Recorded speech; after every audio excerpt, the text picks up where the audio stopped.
Hello friends, मैं doctor Deepika Mundada, physician from Nashik. आज आपके साथ डिस्कस करना चाहती हूँ ब्रोंकियल अस्थमा और इसका दुष्परिणाम, घरेलू उपचार और ब्रोंकियल अस्थमा होता क्या है। सबसे पहले हम समझते हैं ब्रोंकियल अस्थमा होता क्या है।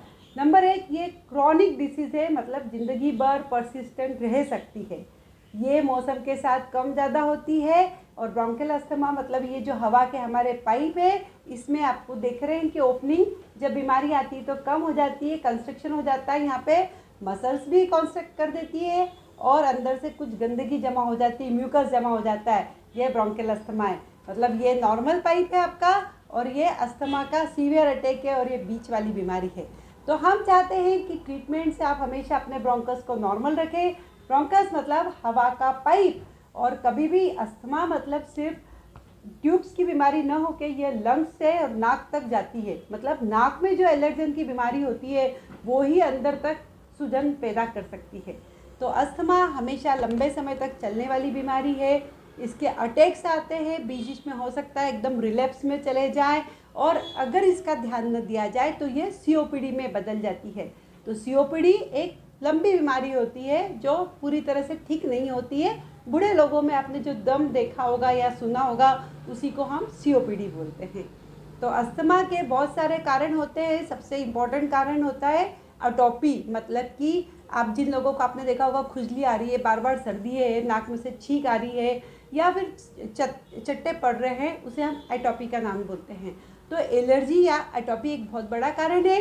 एटोपी की मुख्यतः वजह होती है घर में रहने वाले पोलेंस या डस्ट माइट। डस्ट माइट हमेशा गादियों के नीचे छुपे रहते हैं और उसके एक्सक्रीटा से आपको एलर्जी होती है।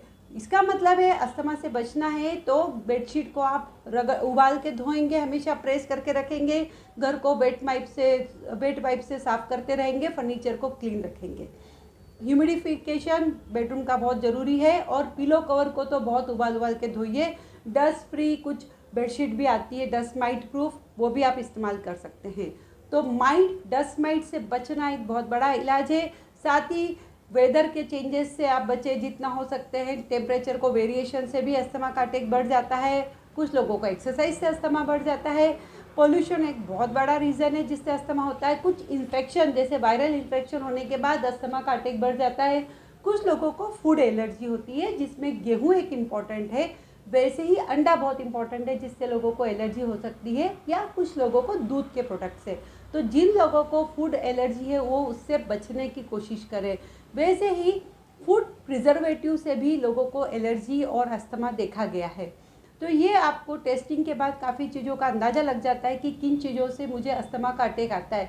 जैसे मेरे कुछ पेशेंट हैं, उनके मुंह में अगर हमने बर्फ़ का एक टुकड़ा भी रख दिया तो उन्हें सर्दी शुरू हो जाती है और अस्थमा का अटैक आ जाता है। कुछ लोगों को स्विमिंग पूल में कूदते हैं और अस्थमा का अटैक आ जाता है क्योंकि एक्सरसाइज उनके लिए एक ट्रिगर फैक्टर है। पर मोस्ट इम्पॉर्टेंट है डस्ट माइट, पोलेंस और आपका पॉल्यूशन। कुछ साइकोलॉजिकल स्ट्रेस, एंजाइटी से भी अस्थमा का अटैक बढ़ जाता है। फूड में कुछ चीज़ों की कमी जैसे न्यूट्रिएंट की कमी, विटामिन ए सी की कमी, सेलेनियम की कमी से भी अस्थमा एक्सरबेट हो जाता है। तो अस्थमा से बचने के लिए क्या करना चाहिए आपने? डेफिनेटली अच्छा खाना पीना, हेल्दी फूड का एक अच्छा रोल होता है जिसमें पर्याप्त मात्रा में एंटीऑक्सीडेंट्स है। एक्सरसाइज का बड़ा रोल है। आपके चेस्ट की मसल को मजबूत कराना चाहिए आपने एक्सरसाइज करके, ब्रीदिंग एक्सरसाइज करके, जैसे प्राणायाम वगैरह। वैसे ही अपने ट्रिगर को हटाइए, जितनी चीज़ों से आपको अस्थमा होता है उससे रोकिए।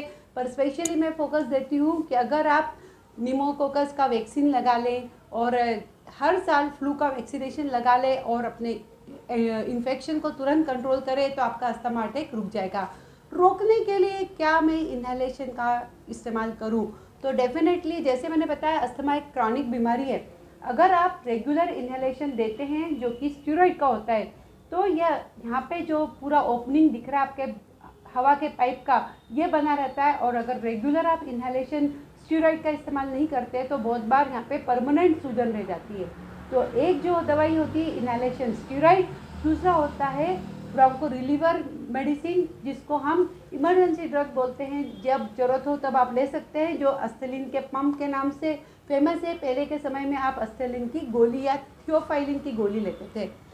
चाय कॉफ़ी का भी एक रोल है। कॉफ़ी पीने के बाद भी आपको थोड़ा अस्थमा में राहत मिलती है। वैसे ही हल्दी का भी रोल है और अदरक का भी रोल है, परंतु कोई भी चीज़ ज़रूरत से ज़्यादा इस्तेमाल करना आपके लिए अच्छा नहीं है। तो मैं सजेस्ट करूँगी अच्छा हेल्दी डाइट लीजिए, एक्सरसाइज करिए, वैक्सीनेशन बहुत इंपॉर्टेंट है, रेगुलर आपके प्राणायाम, ब्रीदिंग एक्सरसाइज और एलर्जन को अवॉइड करना, डस्ट फ्री इन्वायरमेंट में रहना, मतलब जहाँ पे टिक माइट बढ़े नहीं, वो बहुत ज़रूरी है। और साथ में आप हमेशा 2 तरह के इनहेलेशन का इस्तेमाल सीखिए। एक तो होता है स्टीरॉयड इनहेलेशन और दूसरा होता है अस्थलिन टाइप के दवाइयों का इनहेलेशन। जब हम ये दोनों इनहेलेशन ठीक मात्रा में इस्तेमाल करते हैं तो आपको एक तो इन्फ्लेमेशन कम रहेगा और एलर्जी की प्रॉब्लम भी कम रहेगी। कुछ दवाइयाँ हैं जो IgE लेवल पे काम करती है। अगर आपको प्रॉब्लम IgE लेवल हाई की है तो उन दवाइयों का भी इस्तेमाल आप डॉक्टर की सलाह से कर सकते हैं इस तरह से। लेकिन अस्थमा का ठीक ट्रीटमेंट से आप COPD का कन्वर्शन रोक सकते हैं। तो अस्थमा को समझे, जाने और उस पर काम करें। Thank you so much for watching the video.